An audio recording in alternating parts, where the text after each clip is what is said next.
10 heures à Abidjan. Madame, Monsieur, bonjour. Le chef de l'État a officiellement lancé hier mardi la campagne pour obtenir un siège de membre non permanent au Conseil de sécurité des Nations Unies pour la période 2018-2019. Vous vous en souvenez certainement, lors de la 71e session de l'Assemblée générale de l'ONU en septembre dernier, le président Alassane Ouattara avait présenté la candidature de la Côte d'Ivoire aux États membres. À travers donc ce siège de membre non permanent du Conseil onusien, le pays entend partager son expérience des processus de sortie de crise et de retour à la paix. L'avant-projet de loi sur la nouvelle constitution a été adopté hier presque à l'unanimité. 239 députés ont voté pour, 5 se sont prononcés contre et 2 se sont abstenus.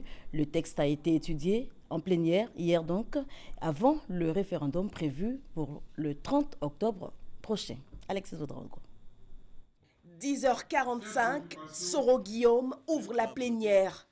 Un seul point à l'ordre du jour à l'hémicycle, l'avant-projet de loi portant nouvelle constitution de la République de Côte d'Ivoire. Nous avons pour cette séance 239 députés présents sur 250 siégeants.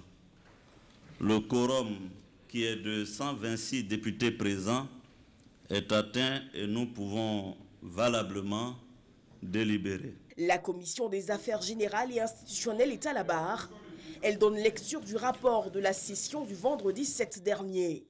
Cet avant-projet, qui s'inspire des valeurs démocratiques ainsi que de l'histoire politique et constitutionnelle de la Côte d'Ivoire et préserve certains acquis, propose un nouveau pacte social. Il consacrera l'avènement de la Troisième République. Après des réactions et éclaircissements, le rapport est validé. Place au sujet qui cristallise les attentions. Abstention, 2 voix. Contre, 8 voix. Pour, 239 voix. Et c'est le pour qui l'emporte. L'avant-projet de loi est désormais pris en considération par le Parlement. Il devient projet de loi et sera soumis au référendum. L'avant-projet de loi portant constitution de la République de Côte d'Ivoire est adopté. Ce mardi, les députés ont joué leur partition. Les portes de l'Assemblée nationale se referment ce soir avec ce score du vote 239 pour. La suite de ces événements sera donc la présentation du projet de loi portant nouvelle constitution au chef de l'État, Alassane Ouattara. Suivra la publication au journal officiel afin que chaque Ivoirien puisse savoir le contenu de cette constitution qui lui est proposée, mais en tout état de cause, tout se jouera le jour du référendum. Ce sera à la population ivoirienne de décider si oui ou non elle veut une nouvelle constitution. Et ce sera à la fin du mois d'octobre. Des dépôts de déchets non conformes découverts à Yopougon, derrière la zone industrielle. Des déchets qui proviennent des entreprises industrielles et qui sont déversés sur ce site de façon illicite. Une pratique récurrente dénoncée par le ministre de la Salubrité urbaine et de l'assainissement.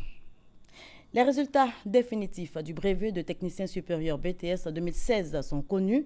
Après l'étape des réclamations, 26 511 candidats ont été déclarés admis sur plus de 46 000.